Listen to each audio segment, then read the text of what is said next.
Arrow Video just dropped a new 4K release, but is it a trick or is it an absolute treat? We're about to find out. Let's do it.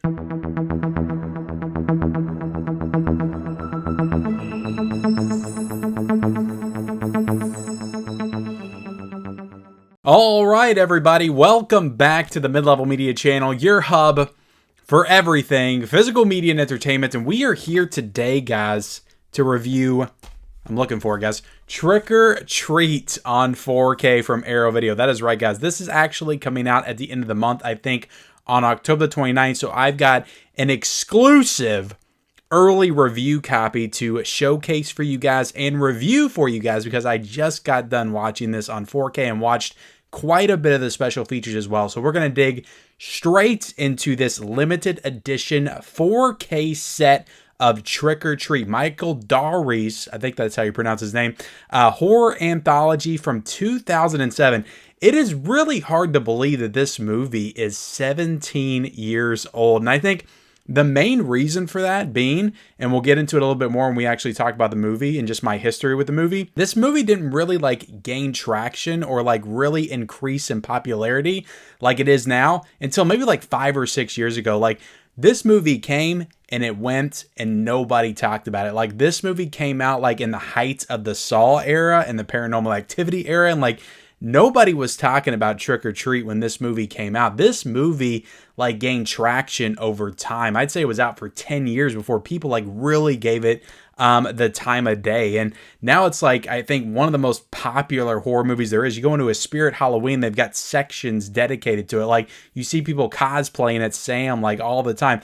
It's a super popular horror movie, but it was not always that way. But yeah, we're going to be talking about the movie itself. I'm going to be talking about the 4K, and we're going to be talking about the audio special features. Lots to dig into here with the special features. And then we'll do an unboxing of the packaging. I'm going to show you what's all inside this bad boy right here. I will say, and now look, people accuse me of complaining too much, and I get it. Guilty as charged. I do probably complain a little bit too much. It's only because I think about this stuff like all the time, guys. Like this physical media is in my brain like all the time. Like I'm just gonna say this. I think this should have been like a limited edition hardbox case. I'll just say that. Look, and then we'll move on. It's a nice slipcover. I love the artwork. I think it's super nice. But like a movie like this that has grown in popularity like it has, that is at this point, like honestly, like an iconic horror film, like it deserved the hard box treatment from Arrow Video, like nice booklet inside and everything. Trick or Treat deserved that. But real quick, guys, if you haven't yet subscribed to the channel, I recommend that you subscribe to the channel. We got all kinds of physical media content on this channel, Blu-rays, 4Ks, owning the movies that you love. That's what we're about over here. If you like that kind of stuff, hit the subscribe button, hit the like button, and then comment down below your thoughts on Trick or Treat. Are you going to be getting this 4K? I will be leaving the link down below if you want to pre-order this 4K. If you want to purchase this 4K, if you're watching this after it releases, hit that link down below in the description. There's also an Arrow Video exclusive that has the original poster art. I'll also link that down below. But let's talk about the movie here real quick for a second. So I did see this movie back in 2007, and I didn't like it. I didn't like it at all when I watched it for the first time. And like I think like most people, like maybe it just wasn't the right time to release a movie like this, and it just never really latched on with people. And it didn't latch on with me because I watched it once. I said that was kind of stupid. Like I just didn't like it. I don't know what it was. Maybe it was the comedy. Maybe I just wasn't into that kind of stuff at that time because I didn't grow up like loving horror comedies. Like there were specific ones that I liked, but I didn't start like really getting into horror comedies until I got a little bit older, like Return of the Living Dead and stuff like that. Evil Dead, like I thought was goofy when I first watched it when I was a teenager. I didn't get into that until way later. So like horror comedies was kind of iffy with me at that time. So I watched it once and then I never thought about it again. I think like most people at the time. I rewatched it, I think back in 2017, 2018. I think I might have watched it on Prime or Netflix or something. And I was like, damn, this is a lot of fun. And by that point, like I had seen Creepshow 2 I grew up with. I loved that. But I'd really gotten more into like horror anthologies. And I really kind of saw what the movie was going for and how just like unique and different it was from like the just straight horror anthology that just kind of, you know, segments its stuff out. This movie does something that I feel like other horror anthologies have done, but it just does it very uniquely. How it plays with time, how it doesn't really segment like specific, you know, stories out. Like they're all just kind of interweaved together. Like there are different stories and segments going on, but they're like all intertwined and interweaved together. Characters that are in this segment show up in the other segment. And it just all kind of told in this like complete like wraparound story. So the whole movie is interconnected, but it's also in the spirit of a like old school Creepshow style anthology. It even has the comic book stuff. So it's clearly influenced by Creepshow. But I don't know, I really got into it when I watched it. Then I showed it to my wife a couple years later. I know we watched it together back in the day, but she did not remember it. We watched it together, and this is now her favorite horror film. Like, she fell in love with the character of Sam, and she just loves this movie. Like, she can't get enough of it. But I'm more into it now than I was. Like, I like the dark humor. It's very gory. It's very violent. Children are being murdered in some ways. Like, Terrifier is getting a lot of heat right now because there's child death. This movie has child death. Like, child death is not new to the horror genre for sure. But it's just, it's sick, it's sadistic, it's playful as well. I absolutely love this. Like, I don't want to talk about this like too in depth, because if you haven't seen it, this movie has a lot of twists and turns. It really does. Like, there's things that happen that you just don't expect to happen. There's moments that are kind of like I said, intertwined with other moments that you're like, when you get this like certain moments in the movie, like specific points, like it recontextualizes what you saw like 30 minutes ago.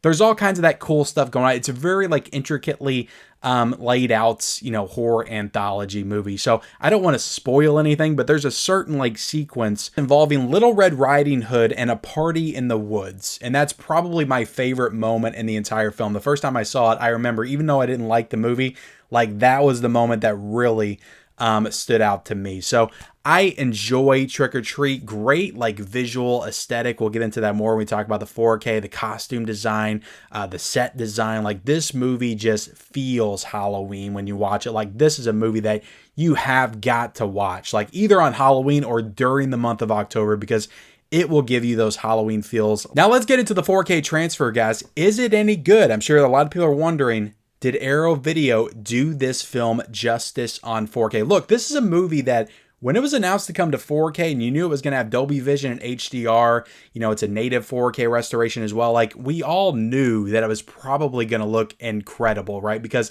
of the rich like color scheme in this film, and just the aesthetic of the movie is very colorful, very vibrant. It's got all those Halloween colors, the browns, the oranges, the yellows, the reds.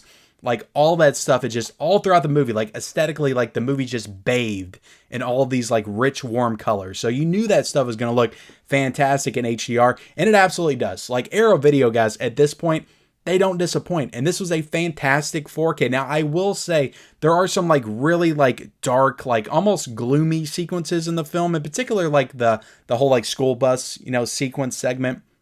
And that stuff looks good in 4K. It's just not like the most bright and vivid. The stuff that really stuck out to me is, the Little Red Riding Hood, Anna Paquin costume as she's walking through the town square, just the set design and just the rich colors. Like I said, guys, it just looked fantastic. She's walking through the town square. Like, all the costumes that the girls are wearing just look incredible. But there's other sequences as well, like the ends. And again, I don't want to spoil stuff, guys, but there's a sequence at the end involving Sam, the iconic character, and Brian Cox. All that stuff looks amazing. There's so many like great lights and colors like all over the walls. It just look incredible in 4K. So there's so many moments, guys, in this film that just looks awesome. The beginning, the opening sequence with all the decorations in the yard, that stuff looks amazing. So this is a movie that, in my opinion, it was made to be on 4K, and it looks incredible on 4K. Now, I will say, I've only got the Blu-ray right here. I think the original Blu-ray for Trick or Treat came out in 2009, but I got the 2019 reissue. That is a lenticular slipcover. I think I got this at Best Buy for like $7 back in the day. I know Scream Factory did an edition back in 2018, and we'll talk about that more with the special features, but they did an edition back in 2018 that I believe was a 2K scan. I never got that because I had this Blu-ray and I was happy with it, and I just never upgraded to that Scream Factory edition because for the longest time, I just expected that Scream Factory was going to upgrade it to 4K. So I never got that edition because I was like, well, we're going to get a 4K from Scream Factory. I'll get all the special features. Why would I buy the Blu-ray? And then Arrow Video put this out and just kind of shocked us all. So I never got that Blu-ray edition because I was happy with this Blu-ray edition. I was expecting a 4K to come at some point. So I can't speak to how that Blu-ray looks, but I did pop in this Blu-ray, and what I can tell you is It's not a bad Blu-ray. The colors look good on this Blu-ray, but they do not pop like they do with that Dolby Vision and that HDR. And I can imagine it's pretty much the same with the Screen Factory Edition. It probably looks good, but guys, like I said, this was made for HDR. It was made for Dolby Vision. So that Screen Factory Blu-ray probably looks good, but it's not gonna pop like this 4K is. Like, there are moments in this 4K that literally like just blow you away because it looks so incredibly colorful and vibrant. So it's an incredible 4K, guys. Looks great. Arrow Video did a fantastic job on this, so really no complaints with this 4K in my opinion. Now getting into the sound, this does have a 5.1. It's got the 2.0 mono as well. The sound is great. Great all throughout. I got a sound bar with a subwoofer that kind of simulates that, 5.1 and Dolby Atmos, but I don't have the real deal. But all the sound sounded good. The movie's got a great score. It's got a great Marilyn Manson track in it that's played at just the perfect time. That's so iconic in the movie. So the sound design is great in the film. Now getting into the packaging here, guys, like I said, great artwork on that slipcover. I love it so much. What I love as well is the spine. Like, I think the spine is fantastic. I love the font, just how it goes vertical right there. I like the little mask up there in the corner right underneath Arrow Video. I think that's super cool. But it's great artwork. It's different than I would have expected like Trick or Treat artwork to look like. Like, I like the Screen Factory artwork as well. That looks really cool. But when I think Trick or Treat, like, I don't think like this bright. Because the movies takes place all at night. Like, it's all, except for the one sequence where they show the bus ride like in the daytime, or it's like in the morning or at dusk or what time it is. That's the only scene that's in the daytime, and it's a flashback. So all the movies at night. So when I think of Trick or Treat, like, I think like dark, and this is very bright. So it's kind of jarring in that respect, but it's still incredible artwork. I think it's awesome. And then you flip it to the back right there, and you can see the title at the top right there, the synopsis. All the incredible special features, which we'll get into here in a second. You got the casting list and the specs at the bottom. And this slipcover does have some nice spot gloss. You got Sam all glossy right there. You have the font work glossy, so I think that's really cool as well. But just showing off the 4K case right there, guys. Nice artwork again. It's all the same stuff. You can open this up right here. You got the disc art, guys. You got the disc art. It looks great. You flip this, and reversible artwork. You got the original poster. If you want the original poster for Trick or Treat, you got it. You can switch it out. So that's definitely really cool. Now, I will say with all Arrow releases recently, you only got the 4K. There is no Blu-ray here. So I'll definitely be keeping this Blu-ray because I like to have both options because I don't have a 4K player in every room in the house. But inside, guys, you got a lot of cool stuff. You got some art cards. And I know some people aren't like super fans of art cards, or like, why do I need that? But they're pretty cool. I like how they have little, neat images from the film. And I don't even know what this is. What is Incubus with William Shatner? Is that coming soon from Arrow Video? It is funny because I talked about Jason Goes to Hell and Jason X, and people were showing off Jason X and Jason Goes to Hell cards inside their Trick or Treat 4K. I'm just now thinking about this. I didn't get that. I got Incubus in mine. So I did not get Jason X or anything inside my Trick or Treat 4K. And then you got a nice little booklet in here. I love that. I love the artwork on that. So freaking cool. Sam looks fantastic in 4K. He really does. Really does. Kind of the highlights. Like I said, those costumes right there look great in 4K. And it's not just the women in them, okay? The costumes themselves. Don't get your minds out of the gutter. Look at that. Look at that. Great booklet right there. You also got a poster inside. Arrow Video did this one up big. They could have done it bigger with a box set, but they did it big for a regular case. You got the poster, reversible poster, both side, double-sided poster. That's what I meant to say, guys. Sorry, it's kind of late on filming this. I'm trying, guys. I really am. Now let's get into the special features, guys, because there are some incredible special features on this release right here. This is really like everything you will ever need for Trick or Treat is on this 4K release. You got a brand new audio commentary with the director, Michael Daugherty, and it's moderated by James A. Janice and Chelsea Rebecca of the Dead Meat podcast. So the YouTube channel Dead Meat, they are moderating this interview with Michael Daugherty. I have not listened to that yet, but I probably will at some point. There's also an archival audio commentary with Michael Daugherty that was either on, I don't know if it's on the Blu-ray release I have or it was on the Screen Factory release, but there is another audio commentary with just him. there is a new interview with the actor that plays Sam, who played Sam when he was 7 years old. He's now, I guess he would be like 24 or 25. That's a great interview as well. You could just tell like he's just like really excited that Trick or Treat like finally took off. He's doing horror conventions now and people like actually care about the movie and care about him.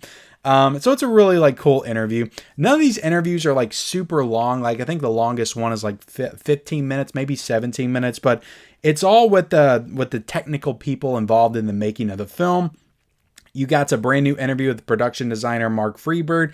You got If Looks Could Kill, a brand new interview with director of photography Glenn McPherson. Designs to Die For, which is actually a really good interview because the costumes in this movie are incredible. But that's a brand new interview with the costume designer Trish Keaton. You got Bark at the Moon, brand new interview with creature designer Patrick. I'm just going to say Patrick T because I cannot pronounce his last name. That's a great interview too. I wanted to listen to that because of that one sequence in the film that, again, I don't want to spoil it because that's such a great moment and I don't want to take that away from anybody. And then you got a new tribute to the late makeup effects designer who I guess is no longer with us. And in addition to those 6 new interviews, you got all the Screen Factory interviews on here as well. So they were able to get all the Screen Factory stuff over here, which is 4 additional interviews, I think 3 of which involve the director, Michael Dougherty. You have Tales of Folklore and Frights. You got Tales of Mischief and Mayhem filming Trick or Treat with an archival interview with Michael Dougherty on the making of the film. Sounds of Shock and Superstition, scoring Trick or Treat with an archival featurette with Michael Dougherty and the guy that scored the film. You got Tales of Dread and Despair, releasing Trick or Treat, an archive featurette with Michael Dougherty and Rob Galuzzo of the Shockwaves podcast, exploring the film's release and fandom. So I didn't get to check that one out, but I do want to watch that one because I'm sure that one goes into like how this film has grown in popularity over time. You got Season's Greetings, which is Michael Dougherty's short film, which this movie's based on, which I think the Blu-ray also has, and the Screen Factory certainly had that one as well. You got the Lore of Legends of Halloween archive featurette narrated by actor Brian Cox, School Bus, VFX. So a lot of this stuff that I'm going into now was also on that Blu-ray release that I showed off earlier, but they got stuff from the Screen Factory, they got stuff from the old Blu-ray, and I imagine the old DVD as well, and they got tons of new stuff. So look at that feature list, guys. There are so many special features on this release. It's not even funny. Like Arrow Video, they just know how to do it up big. It's incredible. Arrow Video is awesome. I 100% endorse and recommend this release from Arrow Video. Trick or Treat is incredible, but order it quickly, guys, because you want to watch this one before Halloween, before the spooky season wraps up. But thank you all so much for watching my review of Trick or Treat on 4K. Like this video, comment down below your thoughts on the film. Are you going to get the 4K? Subscribe to the channel, turn on those bell notifications for all future videos, and follow me on all my social media accounts. Those links are down below in the description, and we'll see you next time.